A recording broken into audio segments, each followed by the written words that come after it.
Добро утро, почитувани гледачи, ново издание на емисијата Фактор здравје, секако во него и нова тема. Зборуваме за крлежите, сезона на крлежи, кои што се опасни не само за животните, туку и за луѓето.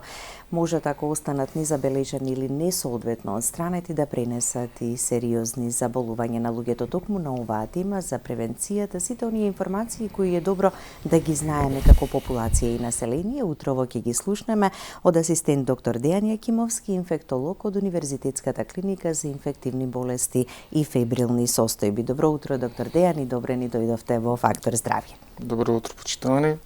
Задоволство ми е што сум член, што имам оваа чест да пренесам моите информации, моето знаење, моите искуства околу болестите преносливи со крлежи, кои што мислам дека ќе бидат од исклучителна важност за нашите граѓани, за нашата популација која што е општа популација, не медицинските професионалци, иако свесноста за овие болести и кај медицинските професионалци е изразито ниска, но кај нив по други канали се обидуваме да ја подигнеме свесноста, со оглед на тоа што и над 400 пациенти годишно гледаме со каснатини од крлежи, а уште и дополнително и имаме хоспитализирани пациенти со болести преносливи, диверситетот е различен и научните истражувања кои што ги спроведовме во последните 3 години окажува дека има различни патогени микроорганизми кои што циркулираат во крлежите на наша територија. Сметам дека од исклучителна важност е да нашето досегашно стекнато искуство и информации околу овие новоистражени болести го споделиме со јавноста на Република Македонија. Така, и токму заради сето ова е многу важно да зборуваме за оваа тема и во електронските и во пишаните медиуми, а пак вие и посебно нели целосно насочени и посветени кон превенцијата, заштитата и добрата вистинска информација која што треба да стигне до сите нас, што треба да знаеме за крлежите. Да. Апсолутно, и доколку го задржиме вниманието на гледачите во наредниот час, корисно би било она што ќе се стекне како информација од овој час да се пренесе на секоја друга индивидуа, затоа што не знаеме кога може да направиме добро дело, а верувајте и миниатурното знаење за поврзано со крлежите и болестите преносливи со крлежи во Република Македонија може да значи спасување на еден живот.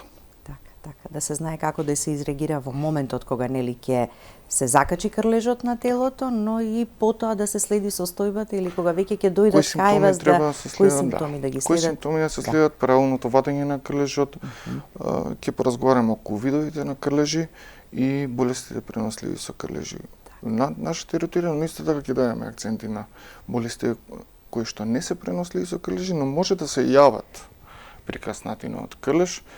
Генерално да опфатиме се на наједноставен начин, да пренесеме што повеќе информации, но тие да останат кај нашите гледачи. Така, за ако се најдат некогаш во ситуација да знаат што да направат.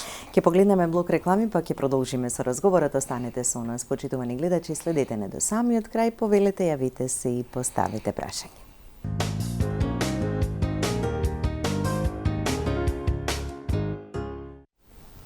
Со асистент доктор Дејан Јакимовски, инфектолог од Универзитетската клиника за инфективни болести и фебрилни состојби, зборуваме за крлежите, сезоната на крлежи, какви болести може да пренесат доколку се незабележани или пак несоодветно одстранети, и сето она што и во самиот вовед го слушнавте е важно да го знаеме како популација и население.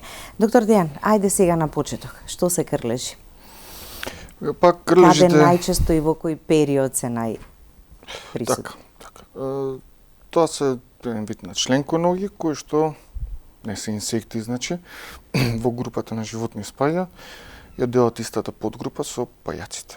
Но овие исклучиво сакаат да се хранат со крв од цицачи, во кои спајат многу животни, и човекот. Проблемите ги прават затоа што во нивната микрофлора, која што се содржат различни микроорганизми, понекогаш може да бидат присутни и микроорганизми кои се патогени за човекот. Има различни видови кои што се асоцирани со различни патогени микроорганизми и во нашата држава до сегашните истражувања изминативе 3 години укажа дека најчест крлеж кој што го имаме е Ixodes ricinus, кој што според податоците и на пошироко во Европа, истиот доминира како вид. Не е толку безопасен, затоа што неговата развојна фаза од нимфа е асоцирана со 4 најважни болести, преносливи со крлеж, а тоа се и кримско конго, хеморајична треска, и енцефалитис пренослив со крлежи, рикециози и лајмска болест. Сега кај нас анализите укажуваат дека некои од овие болести се присутни, некои не се, но затоа понатаму. Секој крлеж има развојна фаза од ларва до нимфа до возрастна единка. Имено крлежот се обидува да се прикачи на телото на цицачот, дали е животно, дали е човек. По вгнездувањето обично ги бараат местата како под пазувот, под коленото. Некои крлежи имаат афинитет само на косматите делови од телото, најчесто на темето на главата. И по закачувањето, по самиот убот и прикачувањето, излучуваат супстанции кои што на телото и на организмот му ги супримираат некои рецептори.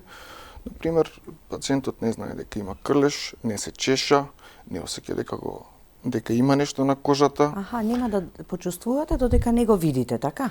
Додека не го видиме, не да, го видим. буквално. Да. И има одредени супстанции кои што и супримираат основните одбранбени механизми на телото како хиперсензитивна реакција и слично. Значи, тој само седи и ги има сите механизми да нас не спречи да го забележиме дека се храни. Откако ќе се нахрани, дали е тоа за неколку дена, дали е за недела две, дали е за неколку часа, во зависност од крлежот, истиот ќе се откачи сам и фокусот негов ќе биде на размножување, несење јајца и продолжување на животниот циклус, размножувањето. Значи, во повеќето случаи крлежите сами се откачуваат. И тоа е проблем ако ги земеме податоци досега што ги кажав. Ама не знаеме дали веќе направиле некаква штета. Ако ги земеме податоци досега што ги кажав, со ова последново ние не можеме објективно да процениме колку луѓе се каснати од крлеж. Ако земеме предвид и дека од тие 486 што поминале пациенти, еве да ги кажеме дека се пациенти, затоа што сепак имале инфестација со паразит некаков, на клиниката само 1-2 развиле болест, а пак од пациентите што се примени со болест пренослива со крлеж, 2/3 не ни знаат дека биле каснати. Тие податоци кои ги земеме, не можеме да процениме колку луѓе се каснати од крлеж, реално не може да ја процениме и стапката на болестите кои што се јавуваат, но тоа се дополнителни работи. Фокусот моментално е само да ги откриеме кои се болести, да знаеме од што да се пазиме, ние како општа популација, ние медицински професионалци, да знаеме што да бараме кај пациентите, што да очекуваме и како да се заштитиме од тоа. Да, за да се знае дека од тука потекнува така проблемот и соодветно потоа да се третира, за да не остане незабележен. Рана пролет до доцна есен, така пикот е веројатно овој период па доцната есен. Во високи треви, влага им е потребна, во грмушки, секаде каде што има бујна вегетација, така? А на пролет па сите сакаме да излеземе и да прошетаме во природа. Точно, реално ние забележуваме каснатини од крлеж консултации во текот на целата година. Најголемите два пика се забележуваат во пролет и на есен. Секако тоа е поврзано и со индивидуите, затоа што повеќе сакаат да излезат во природа, по температурите се прифатливи за таа работа. На пролет имаме преку целиот зимски период намножено крлежи кои што чекаат само жртва за оброк, гладни крлежи. И обично најголемиот пик што го имаме почнува во март и еве го сега се уште трае и моментално сме баш во оваа сезона за крлежи. Сакаат високи тревни површини, значи во шума, во планинарите, ловџите, сите во руралната средина која се движат и се изложени. Имаме добар процент на пациенти кои што гледаме и од урбаната средина. Зборуваме од паркови и со косени треви и слично. Тоа е исто така поврзано со луѓе кои што чуваат миленичиња, тие се како магнет. Тие ќе отидат во високите треви, ќе ги насоберат крлежите, ќе се вратат дома, крлежот ќе се префели на сопственикот. Ние имавме и таков случај, пациентка пациентка која што беше заразена со истата болест, прв пат ја детектиравме таа, ерлихиоза, и тоа е еден вид на рикециоза по-старо. Претходно нејзиниот миленик кучето било третирано на истата болест, таа развика една болест која што ни требаше долго време да помислиме воопшто на таа болест и немавме ни дијагностички капацитети, ретроградно ја докажавме, но тоа е само еден пример како не само што крлежот се префрлил, туку крлежот го заразил со истиот патоген микроорганизам и миленикот и сопственикот. А секако, например, бидејќи имаме убави препораки од ветеринарите за користење на ампули, таблетки за заштита на милениците, а на тој начин така ќе се заштитат и сопствениците, така, односно. Да, апсолутно, но тоа не го исклучува моментот дека клежот може да се застане на миленикот, да дојде кај сопственикот, истиот да не се прикачи бидејќи има репелент миленикот, и само да се префели на сопственикот. Од тука и потребата секогаш миленикот кога се шета, после секоја прошетка да се исчетка и да се провери. Да се провери убаво, да. Фокусот, можеби ќе се повторувам, фокусот секогаш ќе биде проверка. Пошетање во природа. Тоа некако ќе биде и најважното нешто, така, кое што можеме барем и наједноставно да го направиме. Апсолутно. На кои делови на телото, споменавте дел на главата, така на места кои што се некако подзаскриени, така? Кои што не е очигледно вака да ги видите на вас? Баш така, значи логички, како се движиме во природа, обично тие се на да речеме на врвовите од листовите чекаат да се прикачат за нешто, логички секогаш ќе се прикачат за нозете.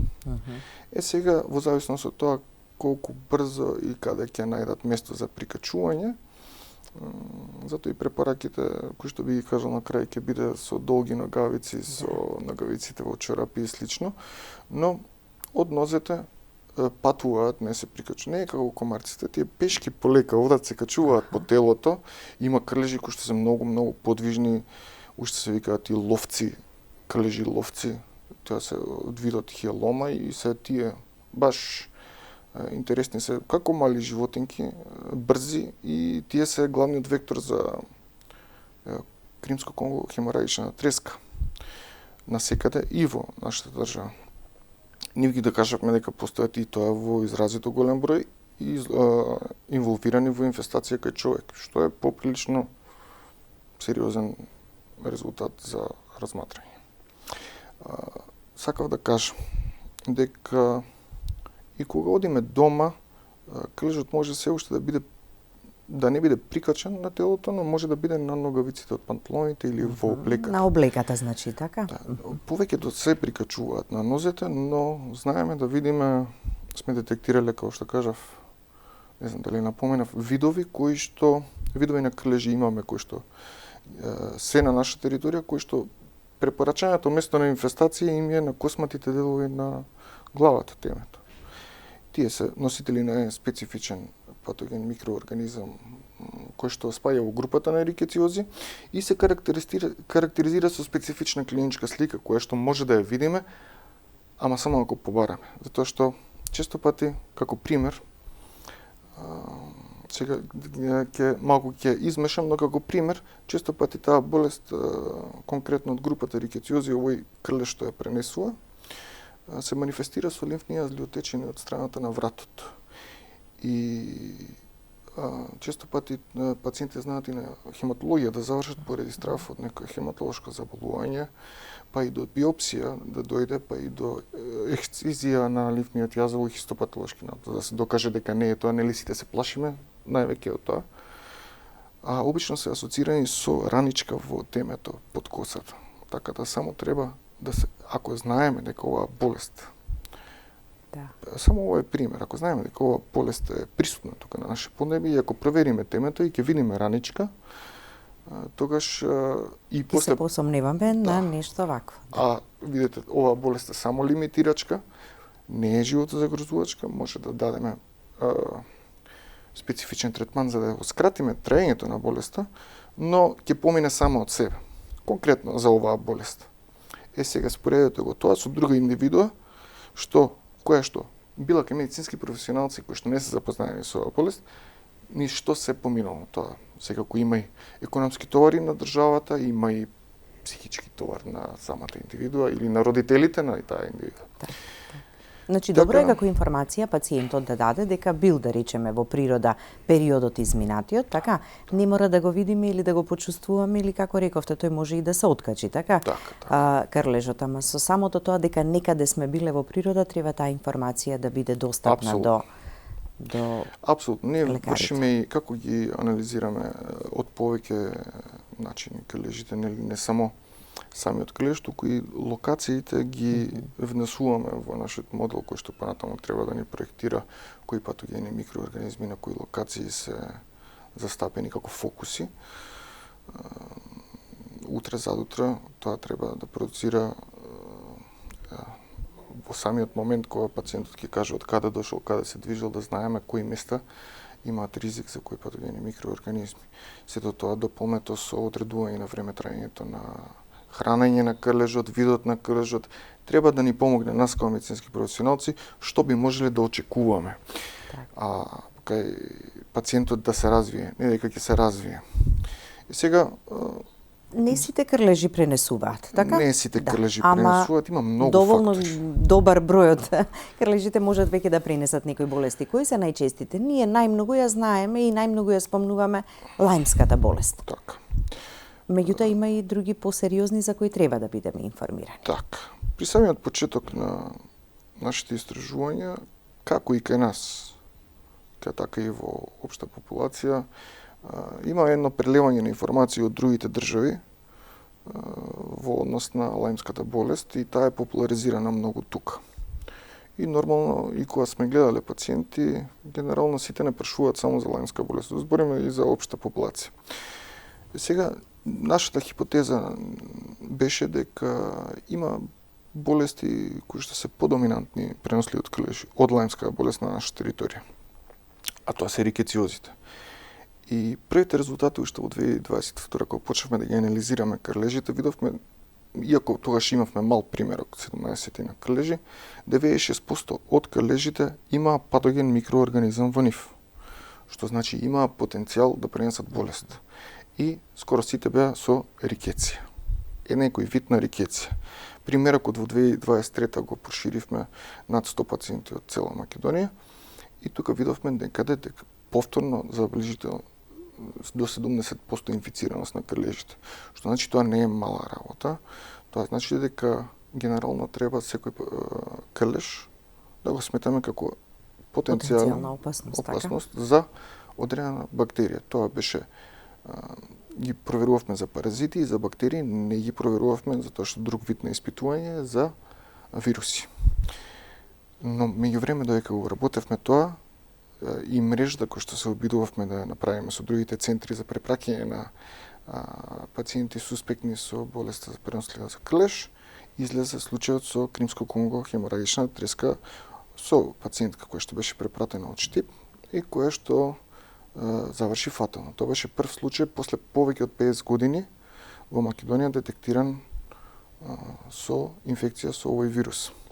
Овој вирус е поприлично со висока стапка на морталитет и е поприлично сериозен затоа што за разлика од сите други болести кои што ќе напоменеме денеска, оваа болест има, овој вирус има капацитет да по инфекција на домакинот, истиот да се пренесе од домакин на друга индивидуа. Што значи други болести што ќе споменеме, како лајмска, како рикециоза, веќе ги спомнав некои,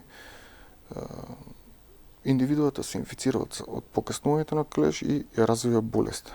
Во овој случај, кај хеморагична треска, Крим Конго, пациентот има можност да ја пренесе и на друга индивидуа преку излачени секрети. Обично овие пациенти крварат од сите отвори на телесна, знаат од непца, од нос и буквален контакт со самата крв може да се случи пренос. Имавме таков случај не минатата година во 2023 кога изби. Имавме таков случај со медицински работник. Ке се сетат и гледачите на таа ситуација, така, на тој случај. Наш медицински работник од нашиот персонал, кој што беше во директен контакт и покрај заштитата успеа да се зарази, да развие болест, поприлично беше нарушена нејзината здравствена состојба, но успеавме малку поспремни со супортивна терапија и со таква реакција на имунолошкиот одговор на пациентка да имаме позитивен исход. Така, беа следени членовите на семејството, така? Да, за жал се случи тоа што се случи, нели, со девојката. Беше отстранет крлежот или го отстранивте кога веќе се обратија на лекар? Тоа беше случај кој што многу често го гледаме тој момент.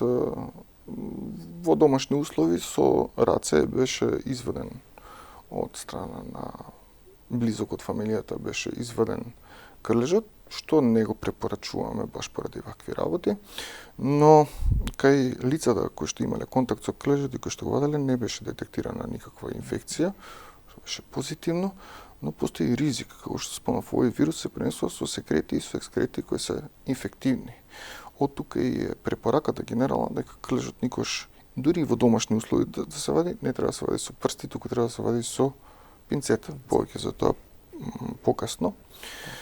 А симптомите брзо се развиле, така? Некогаш може и малку подоцна, некогаш може и побрзо да се развијат во зависност. Симптомите од оваа инфекција со овој вирус релативно брзо се јавуваат во рок од неколку дена до недела и се баш како што е опишан синдромот, хемораѓична треска. Прво е со општи симптоми, неспецифични симптоми, покачена температура, мускулосклонни болки, главоболка, пошто се јавува хемораѓичниот синдром, а тоа е крварење. Но така е по книга, овој вирус што го најдовме кај нас, веќе го опишавме и неколку соеви, 3 за прв пат идентификувани автохтони соеви, од наши македонски, при што докажавме дека и циркулирал подолго време, не е детектиран. Знаем да нема доволна вируленција, значи не е толку како, да речеме, во Конго.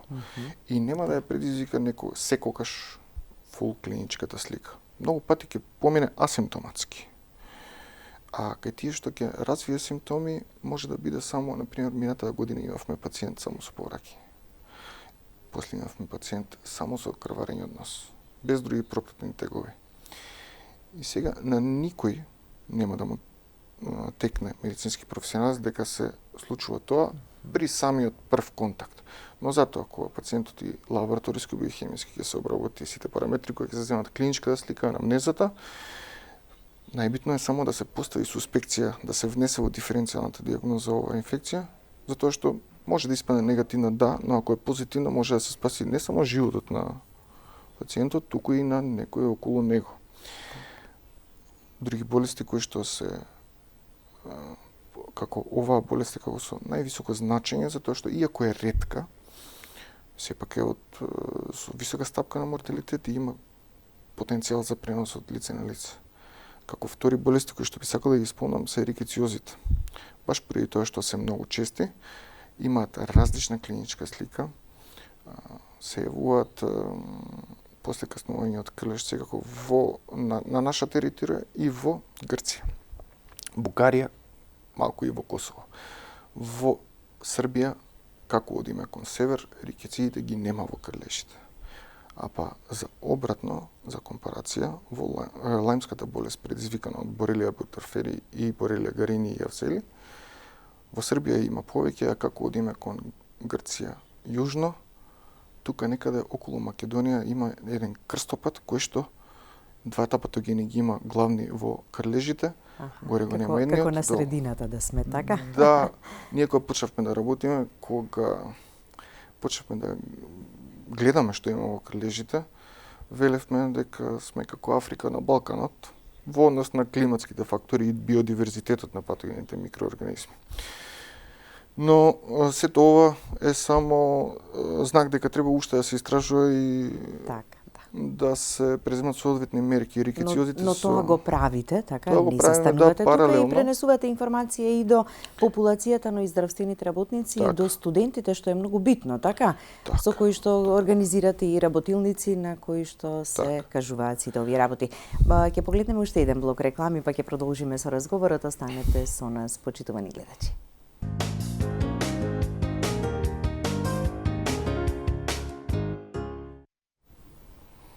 Продолжуваме со разговорот во студиото. Доктор Дејан, и пред да влеземе во да ја почнеме емисијата, рековме не ни е целта да ги исплашиме луѓето и популацијата, туку едноставно да бидат добро информирани.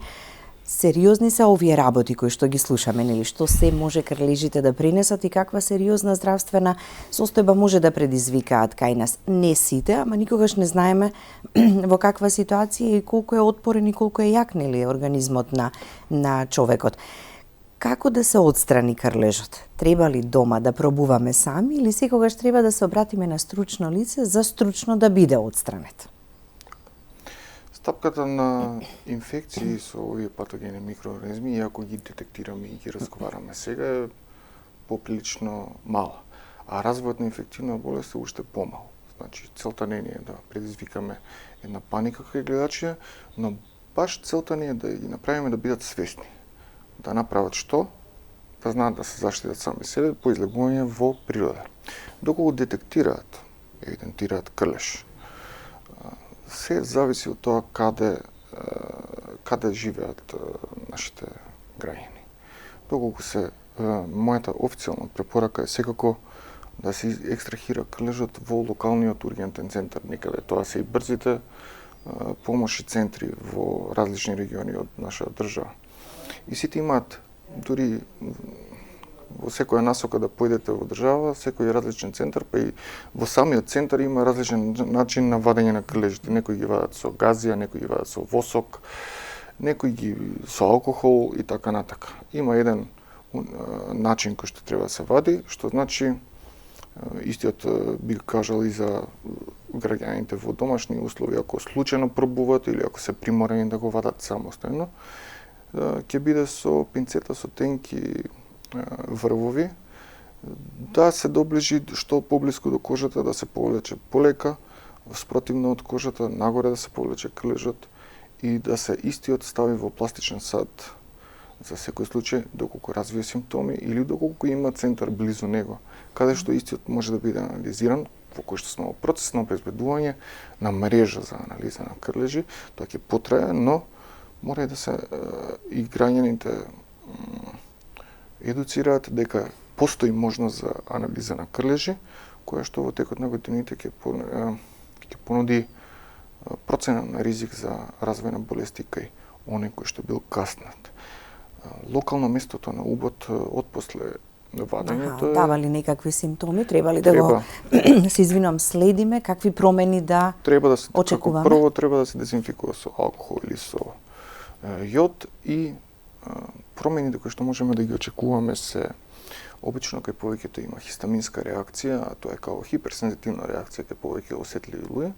Ова знае да биде препратено со чешење и не е знак за инфекција, бидејќи самиот убот ја нарушува интегритетот на кожата како анатомска мембрана, како анатомски дел од имунитетот.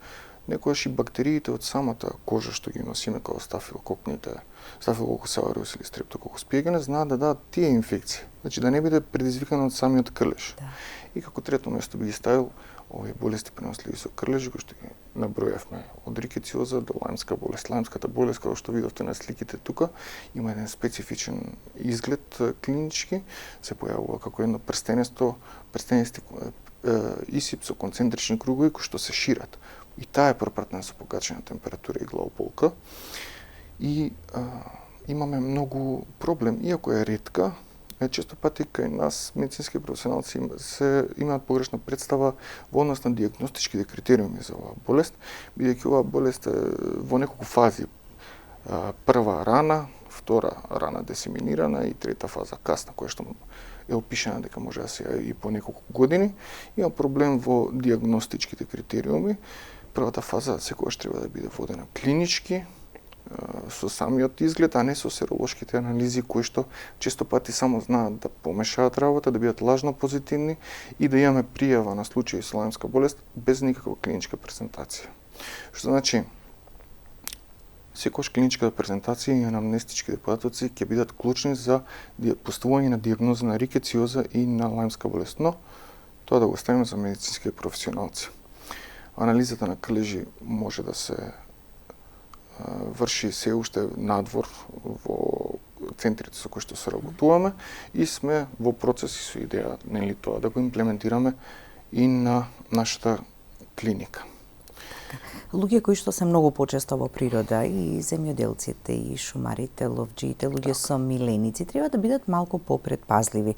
Ке слушнете веројатно и од она што е секојдневие, секоја година ме каснува крлеш, некој знае да каже, па јас го отстранив, немам никакви проблеми, потешкоти. Дали тие луѓе треба барем некаква проверка дополнително да направат, да не останува на она се навикнав на каснувањата на крлежите?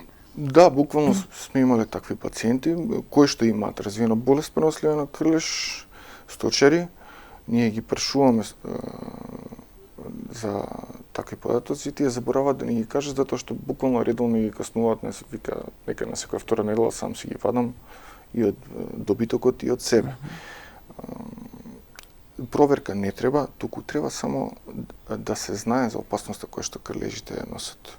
Како на пример, доколку знаеме дека може да пренесат некаква болест, знаеме дека треба, доколку видиме дека не каснал крлеж, дека треба да следиме некои симптоми, доколку као температура, појава на ИСИ, појава на црвенило во наредните 30 дена после евидентираниот уботот крлеж, налага или сугерира потреба за доиследување од медицински професионалец, на лекар, пожелно инфектолог, во зависност од тоа матичниот лекар како ќе одлучи секако.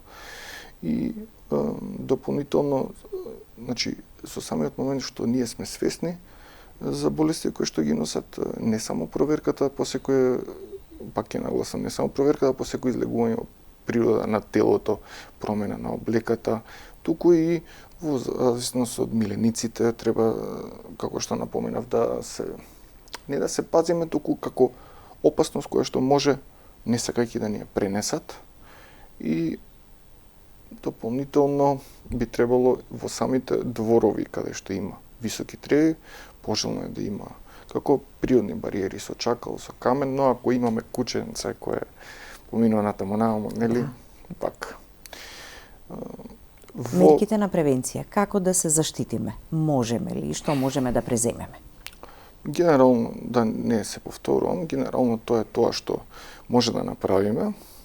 Користењето на репеленти е препорачливо, но јас многу не ги препорачувам, бидејќи и покрај користењето на репелент, повторно на крајот денот мора да се провериме.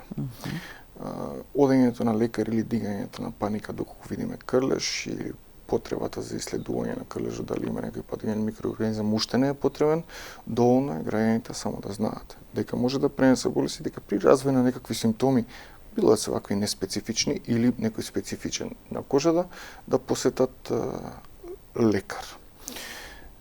И носењето на обликата, она што споменавте, да. При движење на во светла природа облека полесно ќе можеме да забележиме ако носиме светла облека, да, така? Абсолютно. Ама сепак заштитени, како рековте. Да, и пожелно е ногавиците да бидат долги и во движење во природа да бидат во чорапите несени. Пожелно да се носи капа, нели? И по завршување на движењето во природа да се направи инспекција и да се промени облеката. Не да се направи инспекција да се врати облеката, зашто некојаш тука ќе бидат скриени. Тие се толку подвижни, навидом изгледаат не спори, но самиот ургентен центар кој што е на 500 метри од клиника за инфективни болести, ќе ги завиткаат понекогаш во газа колегите, додека да дојдат пациенти со газичката, клежот го нема излегол. Генерално тоа е тоа, диагностичките капацитети за овие болести во државата се поприлично ниски.